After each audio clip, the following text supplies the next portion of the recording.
Salut les disciples de la boxe, c'est Jean-Charles, bienvenue sur un nouveau podcast des podcasts de Boxe Attitude. Aujourd'hui, je vais essayer d'aller à l'essentiel, d'être efficace, de pas être trop long. Il y a pas mal de choses à dire. J'ai pas voulu réagir ce week-end aux trois têtes d'affiche que j'ai trouvées pourtant hyper intéressantes avant, hyper intéressantes pendant, et il y avait pas mal de choses à dire, même après. Je vais réagir maintenant dans ce podcast. Pourquoi j'ai pas réagi ce week-end alors que ça aurait été très bien de le faire, hein. Pour ceux qui ont regardé, qui ont suivi, on aurait pu échanger ensemble à chaud. Mais il y avait un gros week-end, notamment autour du MMA, avec beaucoup de noms français. Je sais qu'il y allait avoir beaucoup de contenu qui allait sortir. Nombreux d'entre vous consomment le sport en général, les sports de combat en général. Donc ça aurait fait beaucoup de choses qui sortaient en même temps. Et j'ai pas voulu vous polluer. Je me suis dit on va laisser passer un petit peu les premières vagues et nous tranquillement on ira à l'abordage après ça. Alors on va y aller tranquillement, c'est un comment va la boxe, donc on revient sur l'actualité récente de la boxe et on va monter crescendo, j'allais dire température par température, n'importe quoi, catégorie par catégorie. On commence au plus bas, comme à mon habitude, les super mouches. Je crois que ça fait longtemps que j'ai pas fait comme ça. Donc on commence chez les super mouches avec un combat que j'attendais avec une grande impatience. Le combat revanche entre Fernando Martinez, l'Argentin, et Kazuto Ioka, le Japonais. C'était à Tokyo. Kazuto Ioka, on se doutait bien qu'à son âge avancé, avec sa grande carrière, ça allait être difficile. Aujourd'hui, on sent que même en termes de poids, en termes de gabarit, bon, c'est dur. Hein. Il vient de 4 catégories en dessous. Vous le savez, hein, je vous ai fait j'ai fait une vidéo histoire de boxeur où j'ai raconté un petit peu son parcours. Mais quel combat il nous sort! Quel combat! Bon, Martinez, comme à son habitude, un vrai bulldozer, un vrai taureau. Il lâche pas. Du premier au dernier round, il envoie. Il a une frappe qui est lourde. C'est pas un gros puncher, mais il a une frappe qui est lourde. Il a un gros débit. Et Kazuto Ioka, qu'est-ce qu'il prend? Moi, j'étais impressionné d'un côté par Martinez qui n'arrête pas de débiter. Et Kazuto Ioka qui prend les coups, qui encaisse et qui est toujours là, qui reste au contact. Aucun des deux ne veut reculer. Aucun des deux ne veut changer de stratégie. Pas d'accrochage. Il y a eu quelques accrochages. À un moment donné, Fernando, il accroche un peu. Voilà, je me suis dit quand même, bonhomme de jamais accrocher. Kazuto Ioka qui refuse de reculer. À des moments, il prend un peu des pas de recul vers la fin du combat et il évite les coups parce que Martinez a des coups larges. Mais Kazuto Ioka, sa stratégie, c'était de le coller, de venir au contact et de boxer sur les espaces. Alors, ça le faisait perdre les rounds, mais c'était efficace en termes d'usure.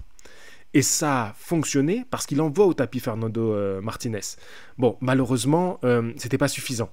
La frappe de Ioka n'était pas suffisante pour arrêter cette machine à débiter qu'était Martinez. Mais stratégiquement, ce que fait Kazuto Ioka, c'est vraiment l'ancien. Il joue sur ses qualités. Il sait qu'il encaisse. Il sait que il a l'œil, tu vois, il a l'œil aguerri. Et il sait que techniquement, il peut répondre. Il peut travailler. Donc, il joue cette carte à fond. Mais quel cœur des deux côtés, quel engagement. Pour moi, j'étais en train de regarder le combat, je sais que personne ne le regardait quasiment, en tout cas de mes collègues avec qui on parle boxe, et j'envoyais des messages aux gars, je leur disais, c'est un combat fabuleux, on est en train de regarder le combat de l'année. Enfin, j'ai pas dit ça, je crois que j'envoie un message à Thomas, et je lui dis, s'il y en a un qui va au tapis, c'est tout ce qui manque pour que ce soit un combat de l'année. Parce que l'engagement est là, tous les rounds sont intenses, mais pour les combats de l'année, les gens ils aiment bien, il faut qu'il y ait un passage au tapis. Il n'y a qu'une fois où j'ai privilégié la technique pour un combat de l'année, c'était pour Beterbiev Bivol. Pour moi, c'était tellement fabuleux ce combat que ça allait au-dessus du fait qu'il y a ce truc de spectacle, folie, coup donné, tu vois, coup pris. Voilà, pour moi, c'était au-dessus de ça, ce combat. Il aurait fallu un autre terme que combat de l'année. Bref, mais entre Martinez et Ioka, pour moi, c'est un combat d'année. Parce que ce qui se donne, ce qui s'envoie, non, c'est exceptionnel, c'est exceptionnel. Donc je me suis régalé, rien à dire sur la victoire de Martinez, qui est largement méritée, parce que c'est lui qui a les coups les plus puissants, c'est lui qui domine quand même. Donc voilà, il n'y a rien à dire, mais Kazuto Ioka n'était pas loin de faire que sa stratégie paye, qu'elle fonctionne quand il envoie au tapis Martinez. Je bondis de mon canapé, je suis debout devant la télé. Et je vous dis, parce que je m'étais réveillé pour regarder l'UFC, j'étais éteint. Là, le combat était entre 1h et 2h de l'après-midi. J'étais éteint. Vraiment, physiquement, mon cerveau, il était au ralenti. Mais le combat était tellement intense que j'étais dedans.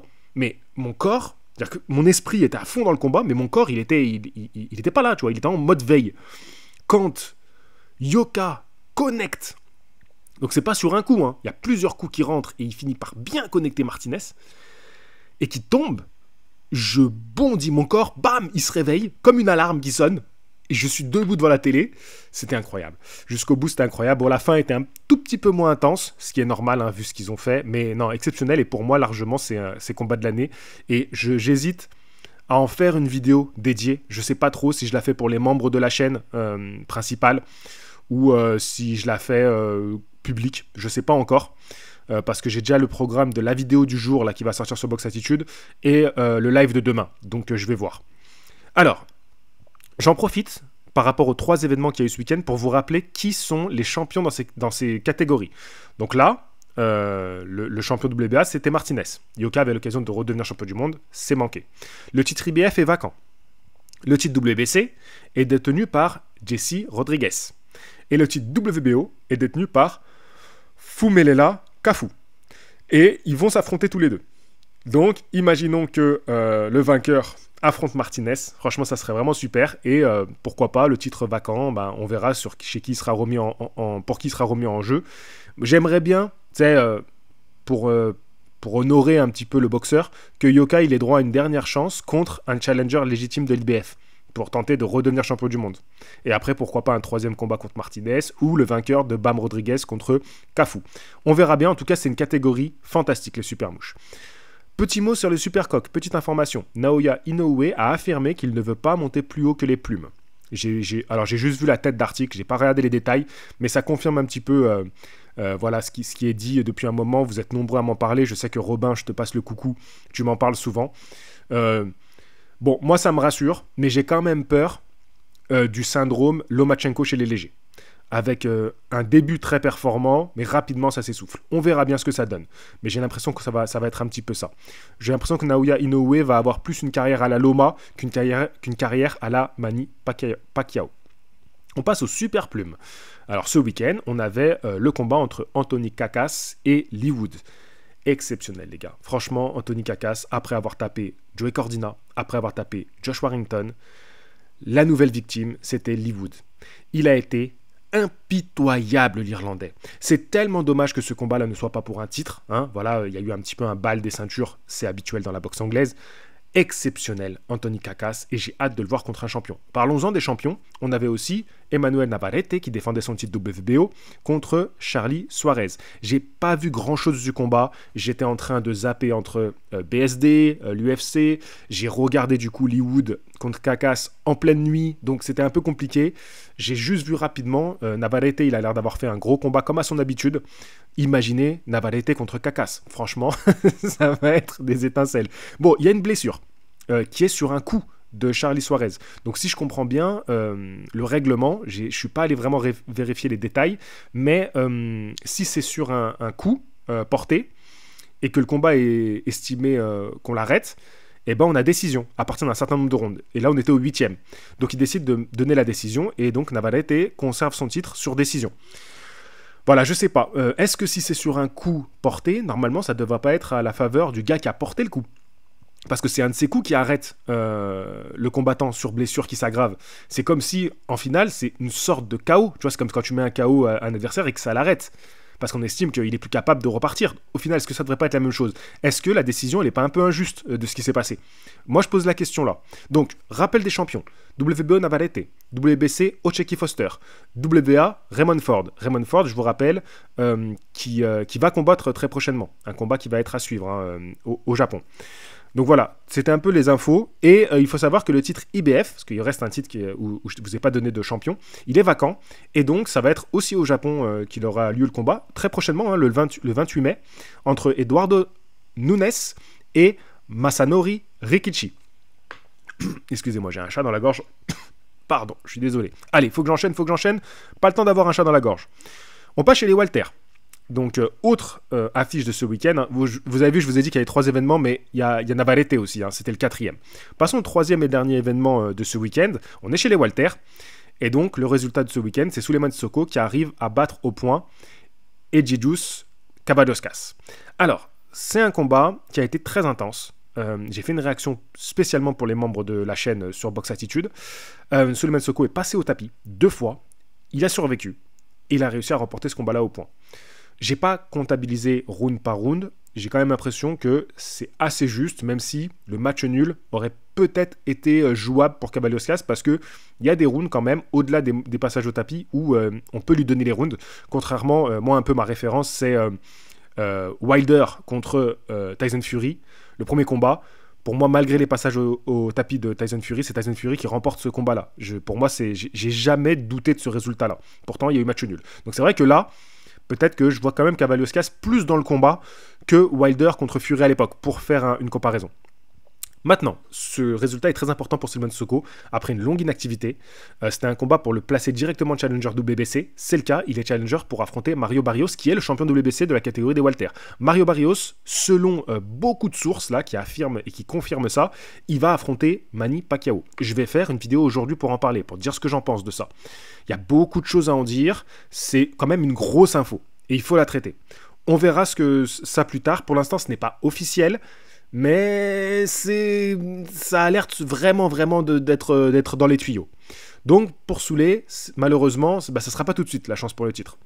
Maintenant, ça fait tellement longtemps qu'il ne boxe pas que je pense qu'il est prêt à attendre. Donc ça devrait avoir lieu en juillet, ce fameux combat-là.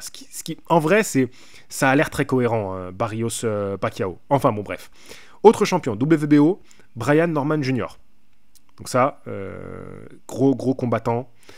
Non, c'est lui qui va aller au Japon, je vous dis des bêtises. Raymond Ford, je sais pas la suite de sa carrière, je sais pas ce qu'il va faire. Excusez-moi, je sais pas, j'ai un peu confondu Brian Norman Jr. et Raymond Ford, excusez-moi. C'est Brian Norman Jr. qui va affronter Jin Sasaki au Japon. Donc ça, c'est la petite info, et c'est dans pas si longtemps, je crois bien, les gars. Et les titres WBA et IBF sont détenus par Jaron Ennis. Ok, donc ça, c'est la catégorie des Walter. Vous voyez que c'est quand même une grosse caté, et en vrai, pour Sissoko, à mon humble avis, le champion le plus abordable aujourd'hui, c'est Barrios. Surtout qu'il le connaît bien, ils se sont entraînés ensemble, ils ont partagé la même salle, ils ont eu le même coach pendant une longue période. Je ne sais même pas s'ils ne sont pas encore avec le même coach, ce qui est un peu chelou d'ailleurs, s'ils étaient amenés à s'affronter. Donc voilà un peu les informations du moment. Et maintenant, les combats à venir. Le week-end prochain, Tony Yoka va affronter Arslan Yaliev, le russe.